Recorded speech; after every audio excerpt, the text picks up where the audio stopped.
Emotional damage。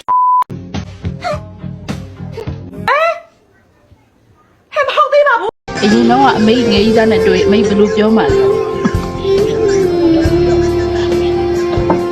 စပိုင်ကြီးအနဲ့ရောင်လေးစားရင်လို့ပါရှင်